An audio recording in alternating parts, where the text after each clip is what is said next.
नमस्कार, स्वागत है आप सभी का be wealthy help live session में, जहां पर आपके म्यूचुअल फंड से जुड़े सवालों के जवाब देने की हम कोशिश करते हैं। आज आपके सवालों के जवाब देने के लिए बहुत दिनों के बाद हमारे साथ जुड़ रही हैं Poonam Rungta, personal finance expert हमारी। पूनम, कहाँ गायब थी आप, बताएं पहले। कहीं नहीं स्वाति, बस आपके आसपास ही मंडरा रहे थे। बस थोड़ा अपना टाइमिंग मैच नहीं हो रहा था। But it's alright. Always a pleasure to do a show with you and talk with you. अरे अरे अरे, आप इतने प्यार से ये बात कहती हैं, मेरा दिल भर आता है। चलिए, तो जो लोग भी सुन रहे हैं, जुड़ चुके हैं, एक बार हमें जरूर बता दीजिएगा कि आपको ऑडियो और वीडियो सही तरीके से आ रहा है या नहीं। ऑडियो खासकर, क्योंकि मैंने माइक नीचे रखा हुआ है, मैं हाथ में भी ले सकती हूँ, लेकिन अगर नीचे रहेगा तो बेहतर होगा, तो आप मुझे बता देंगे, ठीक है। चलें, सवाल जवाब का सिलसिला शुरू करते हैं। पहला सवाल है विवेक जी का। उम्र है इनकी 46 ईयर्स। म्यूचुअल फंड पोर्टफोलियो में करीब 1.1 करोड़ है, जिसमें अलग अलग तरह के म्यूचुअल फंड्स हैं। अब इनमें वो एसआईपी कर रहे हैं 2015 से। इनके पास एक फंड है इनके पोर्टफोलियो में, Poonam Sundaram balanced advantage fund growth option regular plan. 2015 से 20 तक इसमें निवेश किया है। 7 लाख रुपए अभी उसमें जुड़ चुके हैं। और जो इसका रिटर्न है वो है XIRR 8% का। जानना चाहते हैं कि जो रिटर्न है, क्या ये कैटेगरी के साथ मैच करता है या नहीं, या फिर इन्हें किसी और कैटेगरी में शिफ्ट होना चाहिए, या फिर उसी कैटेगरी के किसी और फंड में शिफ्ट हो जाना चाहिए। सुंदरम बैलेंस्ड एडवांटेज फंड, आपकी राय। स्वाति, सबसे पहले तो निवेशक ये समझ लें कि ये बैलेंस एडवांटेज फंड क्या है, हम्म। What category. तो हम्म। जैसे हम एसेट एलोकेशन की बात करते हैं, हम डेट की बात करते हैं, इक्विटी की बात करते हैं, वैसे ये दोनों का मिला जुला एक सिंगल प्रोडक्ट है जिसमें डेट और इक्विटी दोनों है। और साथ में एक और अच्छी बात है कि फंड मैनेजर के पास ये फ्रीडम है, फ्लेक्सिबिलिटी है कि वो मार्केट की चाल को देखते हुए it can go up to 80% into equity और 80% इंटू डेट। तो हम्म। इन्वेस्टर को, जो एक मॉडरेट इन्वेस्टर है स्पेसिफिकली, उनको ये चिंता करने की जरूरत नहीं है कि अरे मार्केट में इक्विटी बहुत अच्छी चल रही है और मैंने तो डेट में पैसा लगाया हुआ है, क्योंकि मैं तो कंजर्वेटिव इन्वेस्टर हूँ, अब मैं क्या करूँ। उन्हें चिंता करने की जरूरत नहीं है हम्म। क्योंकि उन्हें वो फंड मैनेजर उस हिसाब से अपनी रणनीति को बदल के debt to equity and equity to debt करके एट ऑल टाइम्स बैलेंस रखता है पोर्टफोलियो को। चूंकि ये बैलेंस रहेगा, इसलिए इसके रिटर्न्स भी थोड़े बैलेंस रहेंगे। हालांकि ये बात लास्ट 1 ईयर में लागू नहीं होती, 1 to 2 years में लागू नहीं होती, क्योंकि बैलेंस एडवांटेज फंड्स ने as much as pure equity blue chip fund जितने रिटर्न्स बना के दिए हैं। मतलब लार्ज आप कैप कैटेगरी से मैच करता हुआ बिल्कुल रिटर्न। बिल्कुल, आप अगर इसी पर्टिकुलर सुंदरम की भी बात करेंगे ना, सुंदरम बैलेंस एडवांटेज फंड, तो इन्होंने लास्ट 1 ईयर में 23% रिटर्न बना के दिया है। ओ। तो जो फंड मैनेजर की रणनीति होती है, उस हिसाब से जो बदलाव होता है पोर्टफोलियो का, उसका बेनिफिट जो होता है वो निवेशक को दोनों हाल में मिलता है। तो हम्म। ये एक मॉडरेट इन्वेस्टर के लिए, और जिनका टाइम होराइजन 7 साल 5 से 7 साल का है इन्वेस्टमेंट का, उनके लिए ये सूट करता हुआ प्रोडक्ट है। तो हम्म। अगर इन्होंने ऑलरेडी इसमें 5 साल निकाल दिए हैं और इनका गोल पास में है, तो ये बिल्कुल इसमें से निकल के जो भी गोल है उसके लिए अपने पैसे को यूज कर सकते हैं। और जो फंड मैनेजर है मिस्टर श्रीवास्तव, ये बहुत बेहतरीन तरीके से इस फंड को मैनेज कर रहे हैं। और अभी तो एवरीवेयर कुछ में भी पैसे लगाए, पैसे बन ही रहे हैं, तो यहाँ भी पैसे बनेंगे। अगर आपका गोल अभी और दूर है तो आप इसमें बने रहिए। बाकी सेम कैटेगरी से दूसरे फंड में जाना मुझे नहीं लगता इतना फायदेमंद होगा, क्योंकि सभी फंड्स इक्वली ही इसी हम्म। तरीके से परफॉर्म कर रहे हैं। और पर्टिकुलरली आपने जो 2015 से 2020 का जो समय इन्होंने बताया है, तो उसमें अगर आप देखें तो इस कैटेगरी के जितने भी फंड्स हैं जी, उनके ऑलमोस्ट इसी तरीके के रिटर्न्स बने हैं। जैसे एडलवाइज का बैलेंस एडवांटेज फंड लेंगे ये तो देखिए उसने स्क्रीन पर जी। 9% रिटर्न बनाए हैं। आप देखेंगे स्क्रीन पे HDFC बैलेंस एडवांटेज फंड ने पिछले इन 15 से 20 तक के, 2015 से 20 के बीच में महज 5% रिटर्न बनाए हैं, जो सबसे बेस्ट माना जाता है इस कैटेगरी का। आईसीआईसीआई प्रू एडवांटेज दूसरा एक बहुत ही बड़ा फंड हाउस है, उसने 8% बनाया है, कोटक बैलेंस एडवांटेज ने 7.5 जी और सुंदरम ने 6.38। सो मोर और less in the same range सभी के रिटर्न्स हैं। जी। और तो मुझे नहीं लगता चेंज करने की कोई जरूरत है। मगर जब आप इस तरह के फंड में निवेश करें तो आप तभी करें, यानी जैसे हम स्वाति हमेशा कहते हैं कि एज पर योर गोल्स, जिस गोल के लिए जितना समय आपके पास है उस हिसाब से फंड्स का चुनाव करें। तो अगर कोई फंड कोई भी आपका गोल 5 से 7 साल दूर है तब आप इस फंड में निवेश करें, और लंबे समय का अगर आपका कोई गोल है तो फिर आप इस फंड को न देख के थोड़ा अग्रेसिव फंड ले सकते हैं। So balance category will give a balance returns. इनका ऑलरेडी 15 से 20 तक निवेश किया है और इधर 4 साल और हो चुके हैं इनके। तो या अगर, हाँ, अगर कोई और गोल, या सॉरी। हाँ, और दूसरा स्वाति इन्होंने बताया कि ऑलरेडी 1.1 करोड़ का पोर्टफोलियो है। हम्म। तो जब हम पोर्टफोलियो रिव्यू भी करते हैं तो हम ओवरऑल पोर्टफोलियो का रिटर्न्स ज्यादा मायने रखता है रादर देन सिर्फ एनी एक वन फंड का। पर्टिकुलर फंड, क्योंकि हम सब कैटेगरी का डाइवर्सिफाइड फंड बनाते हैं, उसमें कभी कोई कैटेगरी अच्छा परफॉर्म करती है, कभी कोई कैटेगरी करती है। तो आपका पूरा पोर्टफोलियो में सब कैटेगरी एट ऑल टाइम्स बेहतरीन परफॉर्मेंस नहीं दे सकते। So hmm. Look at the overall portfolio, look at your goals, look at your time horizon, and उसके बाद आप शिफ्ट करने की सोचें। क्योंकि अब तो आपको पता है कि शिफ्ट करना इतना आसान नहीं है, आपको टैक्स लग जाएगा, तो या, वो भी देखना और ऐसे भी जरूरी है ना, पूर्ण 5 उंगलियां हैं, पांचों बराबर नहीं होंगी आपकी, और बिल्कुल तभी, लेकिन बिल्कुल। पांचों का अपना अपना काम है। तो या आप हमेशा, जैसा आपने एकदम सही बोल रही हैं कि पोर्टफोलियो में आपने, जिसने भी एडवाइस किया होगा शायद कुछ सोच समझ के एक बैलेंस एडवांटेज डलवाया होगा। तो अगर उसका रिटर्न खराब है तो शायद किसी का अच्छा भी हो रहा है। यहाँ पे वही बिल्कुल। है mentality, chasing the best, best return correct कहाँ मिल रहा है, जो करेक्ट। सही नहीं होता है। बिल्कुल बिल्कुल। और अगर एसआईपी के रूप से कर रहे हैं और इन्होंने हर लेवल पे बाइंग करी है तो डेफिनेटली एवरेजिंग अच्छी बनेगी और आगे चल के इनके रिटर्न्स भी अच्छे देंगे। जी जी। गणेश पाटिल जी का सवाल है, 43 ईयर्स इनकी उम्र है, फ्रीलांसर है। तो इनकी जो मंथली इनकम है वो रेगुलर नहीं होती है। 7,000 की एसआईपी करना चाहते हैं और उसको बढ़ाना भी चाहते हैं, लेकिन क्योंकि रेगुलर इनकम नहीं है तो वो बढ़ाने वाला जो सिस्टम है वो थोड़ा सा मुश्किल हो सकता है इनके लिए। लिखा है कि इनके पास 10 लाख है जिसको निवेश करके ये SWP करके करना चाहेंगे, वहां से 10,000 रुपीज निकालना चाहेंगे और उसको फिर वो री इन्वेस्ट करेंगे, उसकी एसआईपी कर देंगे अगले 5 साल के लिए बेसिकली। तो इनके पास 17,000 रुपए की एसआईपी हो जाएगी 5 साल में। जानना चाहते हैं ये जो है पूरा स्ट्रैटेजी, कि उसको निवेश करो, वहां से एक SWP करो और उस पैसे को री इन्वेस्ट करो, इस तरह के, पता नहीं ऑल ऑफ अ सडन इस तरह के 2-3 सवाल आ गए हैं मेरे पास 3-4 दिनों में, पता नहीं क्यों, सिमिलर काइंड ऑफ स्ट्रैटेजी। सो ये स्ट्रेटेजी वर्क कर सकती है फॉर रिटायर्ड पर्सन।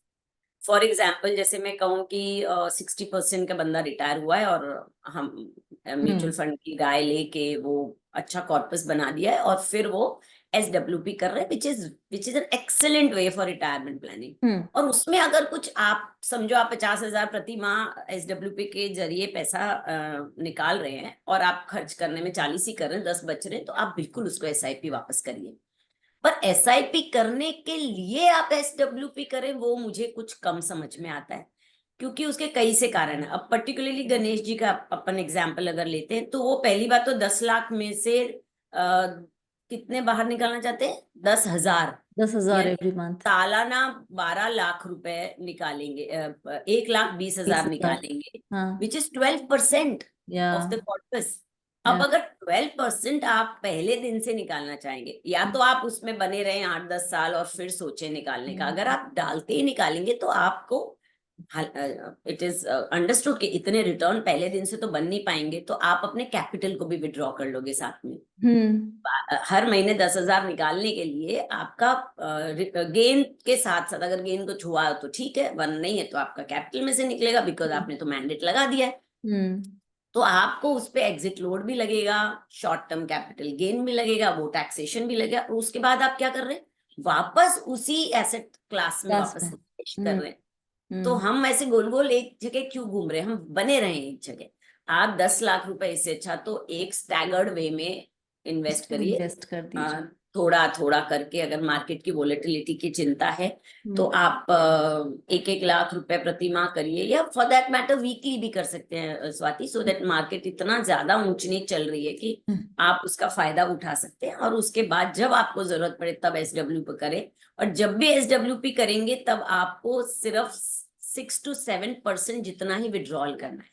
हम्म। तब जाके वो जो हमारा मैथ है ना, कि लॉन्ग टर्म में आप विड्रॉल भी करे जा रहे हैं फिर भी आपका कैपिटल बढ़ रहा है, तब जाके वो मैथ बनेगा, वरना आपका कैपिटल खत्म हो जाएगा। तो या। आप किसी सलाहकार की सलाह लीजिए और उसके हम्म। बाद इस तरह के कॉल लीजिए, बिकॉज ये करना सब कुछ बहुत इजी है, बट इसका लॉन्ग टर्म इफेक्ट क्या होगा वो आपको समझना जरूरी। ऑलराइट। और आपकी इनकम अगर अनस्टेबल है यानी रेगुलर नहीं है, तो म्यूचुअल फंड में ईज ऑफ इन्वेस्टमेंट बहुत ज्यादा है। जब भी आपके पास पैसे इकट्ठे हुए एक क्लिक ऑफ बटन से इन्वेस्टमेंट होता है, तब आप कर दीजिए। आपको जरूरी नहीं आप एसडब्ल्यूपी लगाएं या एसआईपी लगाएं, आप जब चाहे तब निवेश कर सकते हैं, जितनी एब्सोल्युटली। बार चाहे सेम फंड में कर बार कर सकते सकते हैं या। तो 7,000 अगर आपको लगता है गणेश जी कि आप कर सकते हैं हर महीने, तो उतने की एसआईपी कर दे। बाकी पैसा जैसा पूनम ने बताया कि आप उसको हर हफ्ते भी डाल सकते हैं, आप उसको अलग तरीके से स्टैगर कर सकते हैं जैसा आपका मन हो। और तीसरी चीज की चिंता करने की जरूरत ही नहीं है। अगर इरेगुलर इनकम भी है तो जब कमाई हो रही है एक्स्ट्रा कुछ बच रहा है वो आप निवेश कर दीजिए। मतलब उसमें कोई आपको सोचने वाली कोई रेस्ट्रिक्शन नहीं लगेगी। अगला सवाल है डॉक्टर दुबे जी का। बहुत ही इंटरेस्टिंग तरीके से सवाल लिखा गया है। नमस्कार, मैं यह क्लियर करना चाहता हूं कि मेरा कोई भी mutual fund, SIP, stock share में इन्वेस्टमेंट नहीं किया है।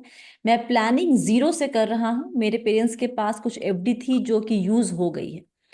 मैं कुछ साल बाहर विदेश में वर्क करता था जिसके कारण मेरे पास 1.5 करोड़ इन एनआरई अकाउंट है। उस पर अभी 7.25% का इंटरेस्ट मिल रहा है। उसका कैलकुलेशन मुझे पता नहीं है। मेरे पास 1.5 करोड़ रुपए हैं।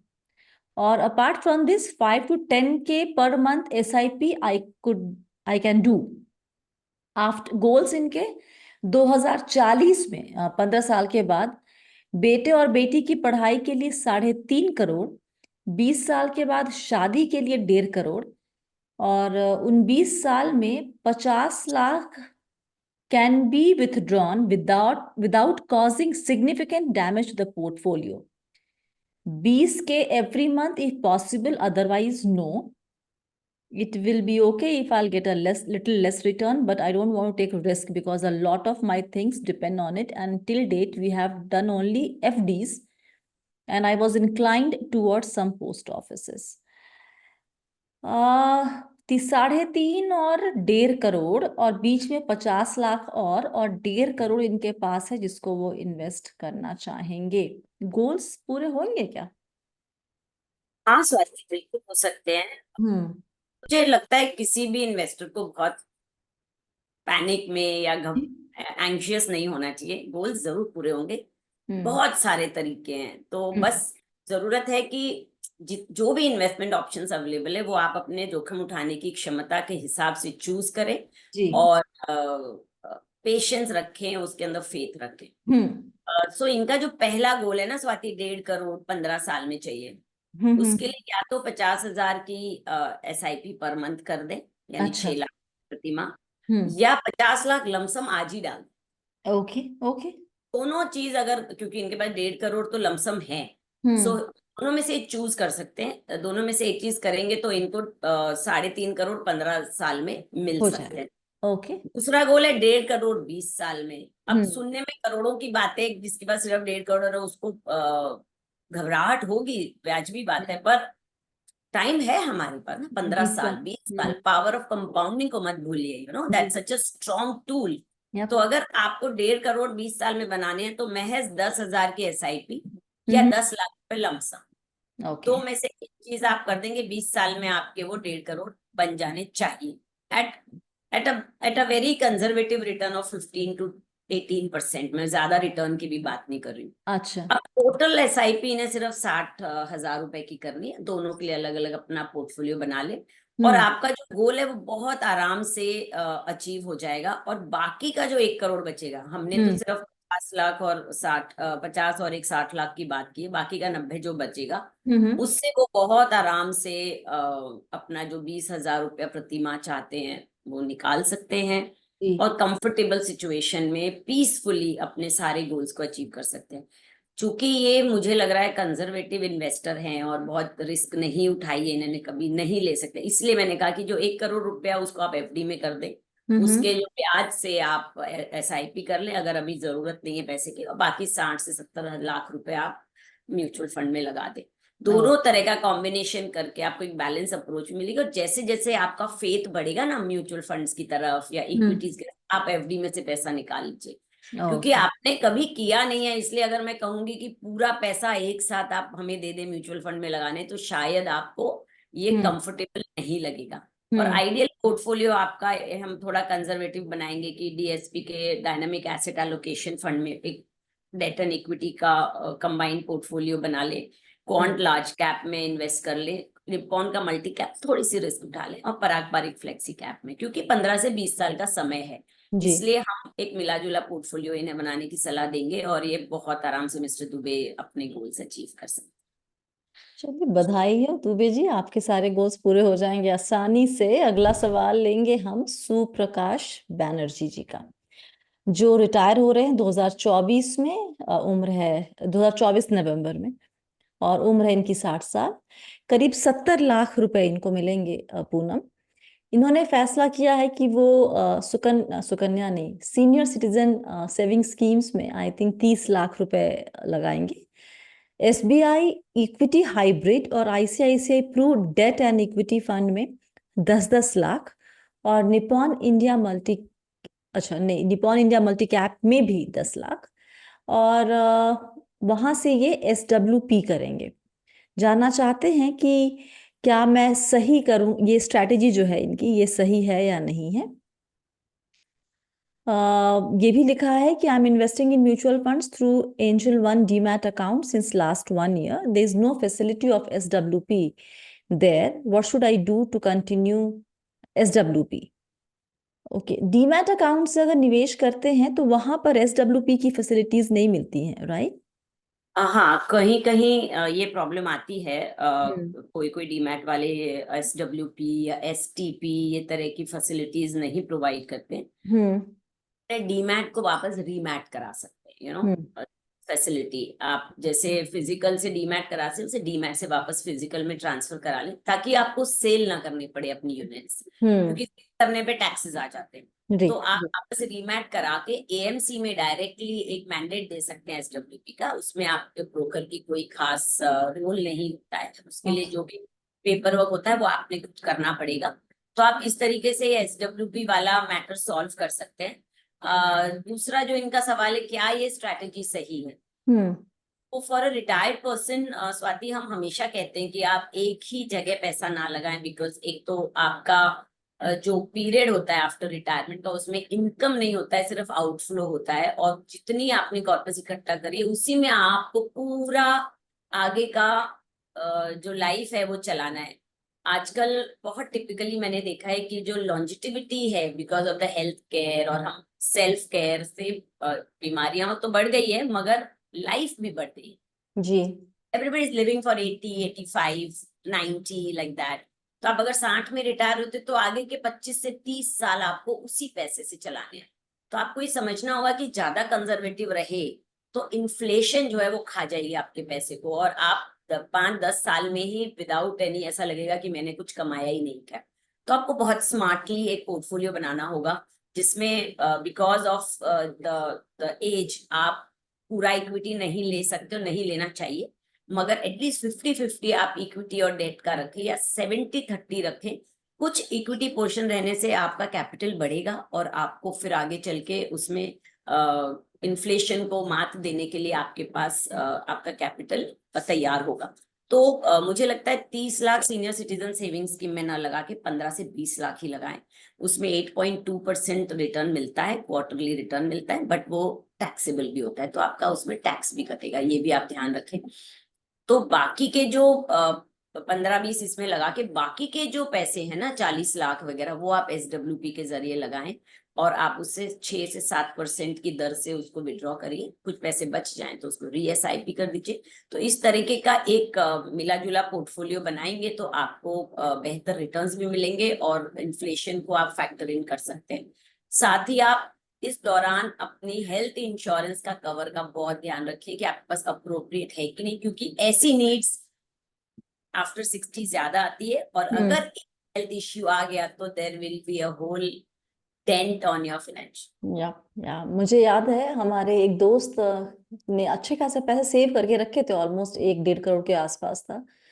और उनकी माता जी की तबीयत खराब हुई थी और हॉस्पिटल में करीब 2 महीने रही थी।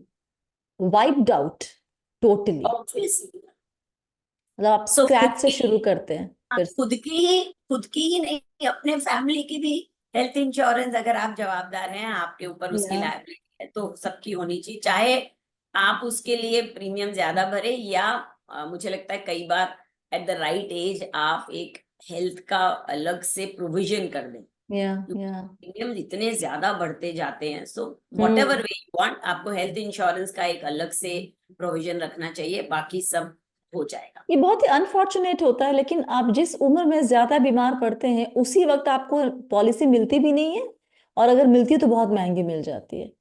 और जिस पर वो एज, महंगी भी ले लेनी चाहिए, उसमें हाँ गलती भाई लोग ले लेनी करते हैं। चाहिए। हाँ, दैट्स राइट, क्योंकि अगर वो नहीं लेंगे, नहीं लेने और लेने के बीच में अगर कोई चुनना है तो आप प्लीज ले लीजिए। बिल्कुल। लेकिन बहुत ही, हम लोग बहुत अजीब दुनिया में रहते हैं और ऑपरेट करते हैं, जिसके पीछे लॉजिक कभी कभी ढूंढना बड़ा मुश्किल हो जाता है। अगला सवाल है इनका है, अच्छा हाँ, मोहम्मद नौशाद यूनुस जी का, पटना से, बिहार में रहते हैं ये। इन्हें कॉर्पस जोड़ना है 2030 तक 1 करोड़ का। 2016 से शुरू किया है म्यूचुअल फंड में निवेश, और इसको अब बढ़ा के उन्होंने 40,000 की एसआईपी कर दी है। फिलहाल करंट पोर्टफोलियो इन्वेस्टमेंट इनका 14.5 लाख का है, उसकी मार्केट वैल्यू करीब करीब 30.5 लाख है। और इनकी जो एसआईपी चल रही है वो डीएसपी स्मॉल कैप में, डीएसपी मिड कैप में, डीएसपी के ही इक्विटी लिंक सेविंग स्कीम में, ICICI Pru blue chip fund में, Kotak flexi cap, Kotak emerging, Parag Parikh flexi cap और क्वांट स्मॉल कैप, सभी डायरेक्ट फंड्स हैं। जानना चाहते हैं कि गोल पूरा होगा या नहीं इस पोर्टफोलियो से, या फिर कुछ बदलाव करने की जरूरत है। आमतौर पर हम ऐसे सवाल लेते नहीं हैं जहां पर हम सिर्फ बहुत दिनों बाद, आई थिंक आपके साथ भी ऐसा बहुत ही स्ट्रेट फॉरवर्ड क्वेश्चन, पोर्टफोलियो कैसा है, गोल पूरा होगा या नहीं।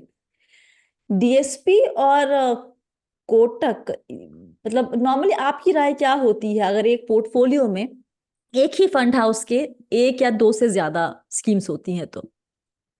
यूजुअली जब हम डाइवर्सिफिकेशन की बात करते हैं ना स्वाति, तो हमें दोनों तरह का डाइवर्सिफिकेशन चाहिए, कैटेगरी भी चाहिए और एएमसी भी चाहिए। जी। रीजन उसका क्या है कि हर एएमसी का एक सोच होती है, एक स्ट्रैटेजी होती है। फंड मैनेजर जो होते हैं वो, आपको पता ही है कि एक फंड हाउस में डिफरेंट स्कीम्स के सेम मैनेजर्स भी होते हैं, तो हम्म। उनकी सेम रणनीति होती है, तो कहीं एक चाल उन्होंने गलत कर दी तो वो सारी स्कीम्स के ऊपर असर आता है। जी। सो हमें ऐसा लगता है कि आप कैटेगरी के साथ साथ फंड हाउस का भी डाइवर्सिफिकेशन रखें, हम्म। और इससे क्या है कि लॉन्ग टर्म में आपको चिंता करने की जरूरत नहीं है कि कोई एक फंड हाउस सेंट्रिक हो गया है। जैसे हम थीम सेक्टर फंड की बात करते हैं, एक ही सेक्टर के सारे निवेश तो नहीं हो गए, वैसे एक स्कीम में, एक ही फंड हाउस में सभी स्कीम में नहीं करना चाहिए। हम्म। इसके पीछे और भी बहुत सारे कारण हैं जो हम कभी और कभी बात करेंगे उसके बारे में। तो इनका जो पहला सवाल है मोहम्मद जी का कि फिलहाल इनके पास 30.4 लैक्स ऑलरेडी है एक्यूमुलेटेड, एसआईपी 40,000 की कर रहे हैं। इतने पैसे से अगले 6 साल में वो बहुत आराम से 1 करोड़ बना सकते हैं at the return of 13 to 14%, 15% तक के रिटर्न में। हालांकि मार्केट ज्यादा ही रिटर्न दे रहा है अभी, तो वो आराम से अपने अगले 6 साल में गोल बना सकते हैं।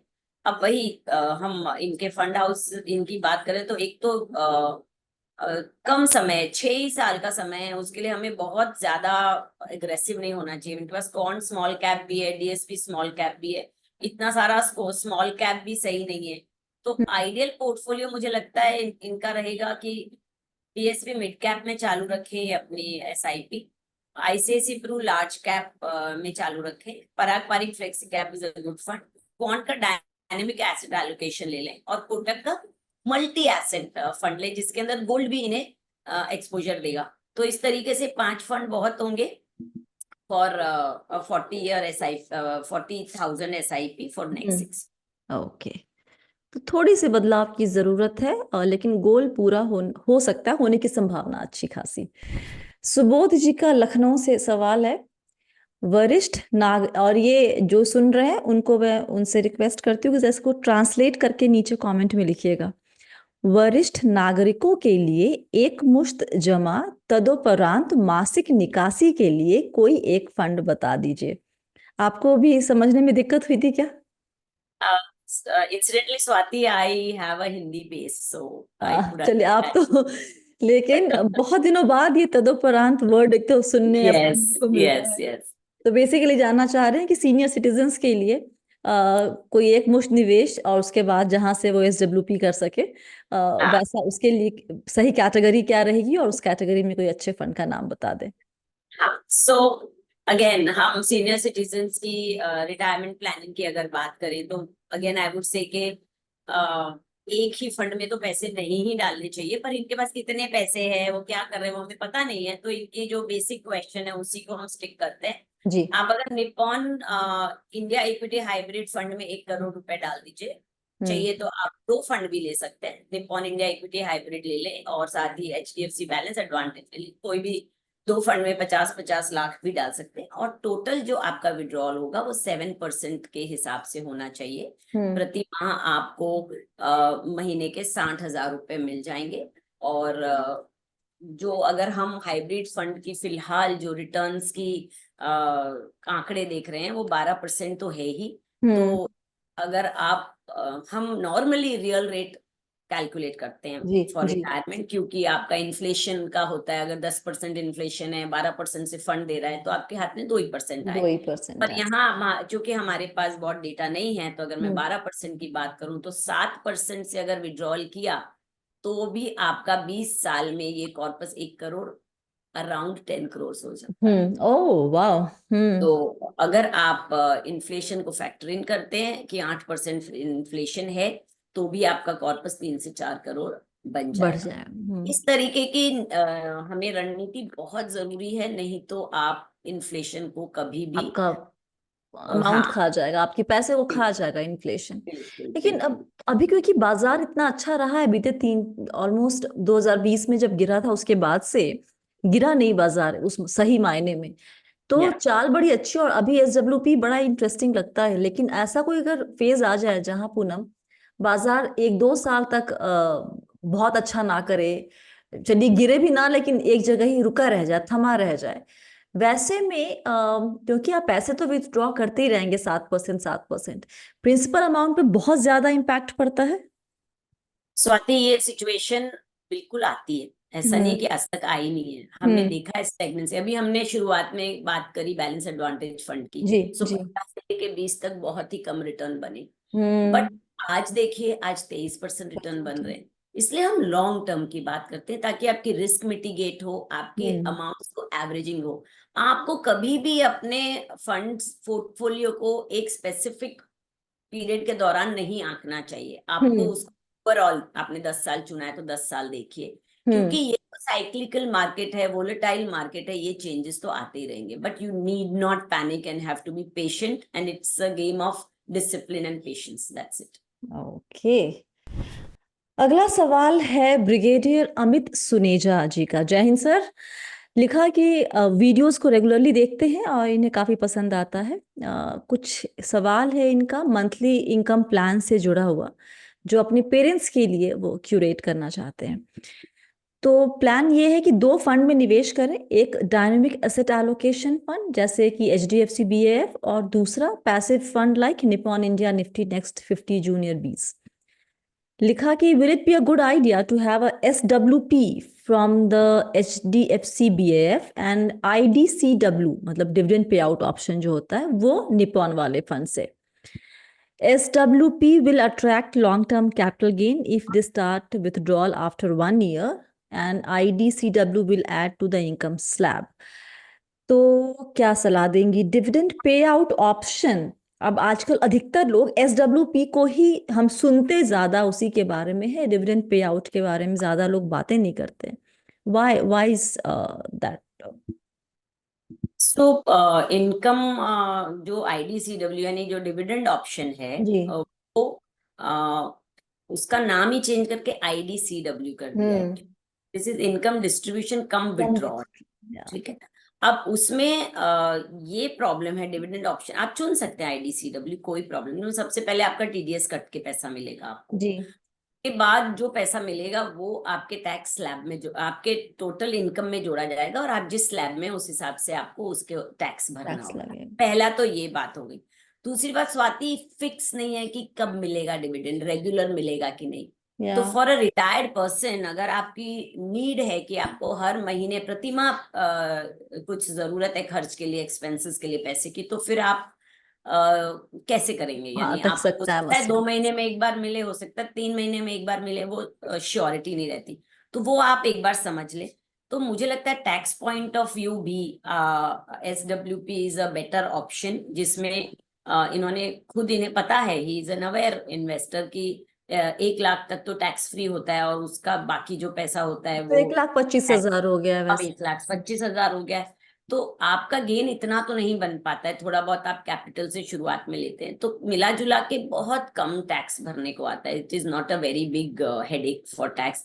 और टैक्स से आप कितना बचेंगे? कहीं ना कहीं कुछ ना कुछ FD में भी कि रखेंगे कहाँ तो तक भागेंगे टैक्स से? टैक्स से तो आप बच नहीं सकते हो। तो हमें अब अच्छे रिटर्न मिले। देखिए, पिछले साल तक हमें एडवाइस करते थे कि टैक्स बचे वैसा करें। अब ऐसा होता है जहां अच्छे रिटर्न मिले वहां करें, क्योंकि टैक्स तो हर जगह आपका पीछा कर ही रहा है। और राइट। जहां पता चलता है इनकम टैक्स डिपार्टमेंट को कि यहाँ टैक्स बहुत बच रहा है, वहां और टैक्स लगा दिया जाता है। जी। जी। तो आप टैक्स से तो आज नहीं तो कल पीछा नहीं छुड़ा सकते। तो आप ऐसी स्ट्रेटेजी बनाए जहां पे रिटर्न्स अच्छे मिले, ईज ऑफ इन्वेस्टमेंट हो। क्योंकि ओल्ड एज में ये बहुत जरूरी है कि आप पिलर टू पोस्ट नहीं जा सकते अपने पैसों के लिए। तो हम्म। बजट 24 में जो चेंजेस आए हैं उसके बाद तो आपको पता ही है कि कोई किसी भी कोई भी चीज टैक्स फ्री बची ही नहीं है। हम्म। इंडेक्सेशन खत्म कर दिया गया है। जो लोग प्रॉपर्टी में इन्वेस्ट करना चाहते थे वो भी अब अ, अपना विचार बदल रहे हैं। तो टिपिकली मुझे लगता है कि आप SWP का ही रास्ता चुने। मंथली इनकम बहुत अच्छी बनेगी। जैसे हमने इस शो में बार बार ये डिस्कस किया है कि आपको कैपिटल भी बढ़ाना है, साथ में रिटायरमेंट नीड्स भी पूरी करनी है, और जो लंबा रिटायरमेंट का पीरियड है वो खुशी खुशी बिताना है। जी। तो I think SWP scores over IDCW option. Hmm. और डिविडेंड पे आउट में ये भी मसला है कि एक तो रेगुलर मिलेगा कि नहीं उस पे भी सवाल हो सकता है, दूसरा अमाउंट भी फिक्स नहीं होता है, अमाउंट वो भी फिक्स नहीं है। चेंज होता रहता है, राइट? तो अगर आपकी रिक्वायरमेंट 10,000 की है, हो सकता है कि अभी हम्म, आपको 1 साल तक रेगुलरली मिल भी जाए, अगले साल शायद वो 9,000 कर दे, ना या मिले। या फिर ना मिले। ना भी मिले। हाँ, तो ये इस आपको वो अनसर्टिनिटी के साथ। आपको वो समय याद है स्वाति, जब HDFC प्रूडेंस, जो बैलेंस एडवांटेज का हम्म। नाम प्रूडेंस हुआ करता हम्म। था, हर महीने 1.25% डिविडेंड दिया करता था। या। And it was so good, क्योंकि तब टैक्स भी नहीं लगता था डिविडेंड पे आउट पे। उसको बेचते ही थे रेगुलर, ये कह के कि ये अरे, it had to be income. There in the portfolio, like and dividend options was so popular. अभी हम dividend option is a crime to be there, क्योंकि कोई अर्थ ही नहीं है। फंड मैनेजर्स, मतलब जो फंड है वो पहले बेयर करते थे डिविडेंड डिस्ट्रीब्यूशन अब वो कॉस्ट। आपको काट के दे रहे हैं, TDS कट के, फिर वो जो मिल रहा है उस पे भी आप, वो इनकम में यस। जुड़ेगा, वहां पर भी टैक्स जा रहा है या। तो टैक्स। पैसा तो आता जाएगा आपके पास, बट पता चलेगा कि आपका कैपिटल ही जी। इरोड जी। हो रहा है। सो या। All right, thank you so much Poonam, वक्त निकालने के लिए, और बड़े डिटेल में, बड़े प्यार से सभी सवालों के जवाब देने के लिए। Thank you so always much a for your pleasure. Time. Thank you और स्वाति। अगले, होप टू मैं सी यू अब सून। 1 महीने का इंतजार नहीं करूंगी आपके लिए, मैं आपका पीछा करती रहूंगी, जहाँ पॉसिबल है वहां पे चलो इनके ऑलवेज। साथ एक शो कर लेते हैं। Always a pleasure, always. और इसके साथ ही आज फिलहाल इतना ही। जितने भी सवाल दिमाग में अब उछल कूद कर रहे हैं, वो नीचे कमेंट कीजिए, या व्हाट्सएप नंबर आपकी स्क्रीन पर है, ईमेल आईडी आपकी स्क्रीन पर है, वहां भेजिए। याद रखिए, आप हैं मेरे यानी स्वाति के साथ, और हम सब है बहुत ही सावधानी और समझदारी के साथ अमीर बनने के सफर पर। जाने के पहले कमेंट करके जरा पूनम को थैंक्स जरूर कह दीजिएगा, इतना तो बनता है, राइट? और वक्त देने के लिए शुक्रिया, बहुत सारा प्यार Nice और to meet दुलार। you. Stay blessed, healthy and be wealthy.